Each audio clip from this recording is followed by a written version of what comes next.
تشتري شاشه 32 بوصه ولا اقل من تكلفه الشاشه تعمل سينما في بيتك؟ ايوه زي ما بقول لك كده بالظبط، النهارده هخليك تعمل سينما في بيتك وباقل من سعر الشاشه ال 32 بوصه، عشان اجيب لك النهارده البروجيكتور الالترا اتش دي. هنعرف ايه اللي بيجي جوه العلبه ونعرف مميزاته ونشغله مع بعض واوريك السينما اللي عملتها في بيتي. تبخلش بقى عليا باللايك والكومنت وطلع الفيديو ده اكسبلور ويلا بينا. اول حاجه بتيجي في العلبه وهي العلبه الرفيعه اللي انت شايفها دي، ودي بكل اختصار فيها الباور كيبل بتاع البروجيكتور، وكمان فيها ريموت كنترول شكله جميل وهنشوفه مع بعض دلوقتي، وهو ده شكله الجميل عشان تقدر تتحكم في البروجيكتور وانت قاعد كده باشا. واخر حاجه بتيجي في العلبه دي وهو المانيوال بتاع البروجيكتور، بس طبعا بعد الفيديو ده مش هتحتاج له لانك هتعرف كل حاجه النهارده. واخيرا حته الحلويات بتاعتنا، تغليف البروجيكتور جامد جدا 10 من 10 عشان فيه الفوم بتاع الحمايه، وده اللي هيخليك لما تطلبه ايا كان مكانك يوصل لك بريمو. وهو ده شكل البروجيكتور، شكله مودرن وجميل جدا. تعال بقى اشرح لك كل حاجه بالتفصيل. اول حاجه هنتكلم عنها وهو التصميم الخارجي. من هنا العدسه اللي هتوجهها على الحيطه اللي انت هتشغله عليها، ومن فوق هنا هنلاقي البكره اللي بتروح يمين وشمال، ودي اللي بتظبط العدسه زي ما هنشوفها لما نشغله. ميزه مهمه جدا انه بيجي بالقعده بتاعته مرنه جدا عشان تظبطها في المكان او المساحه اللي انت عايز تعرض عليها. كده مثلا لو هتعرض على الحيطه اللي قدامك. اما بقى في ناس بتنام وتضرب البروجيكتور في السقف وتتفرج كده وهي نايمه، بيبقى تحفه بصراحه.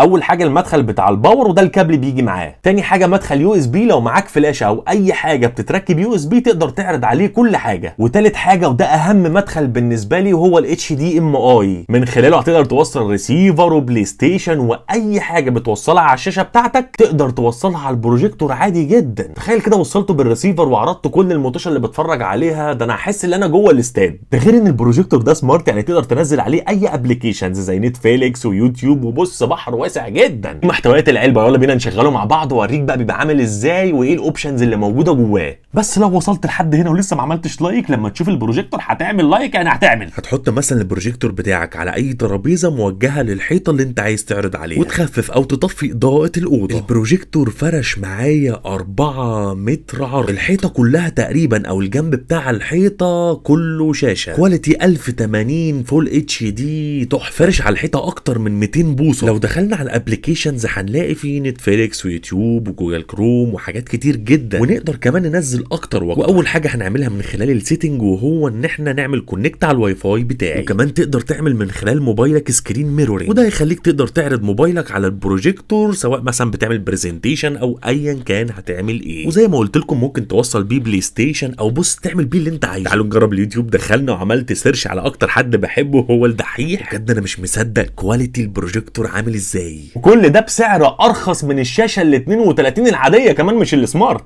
يوصلك وانت قاعد في اي مكان. مستنيكم، سلام.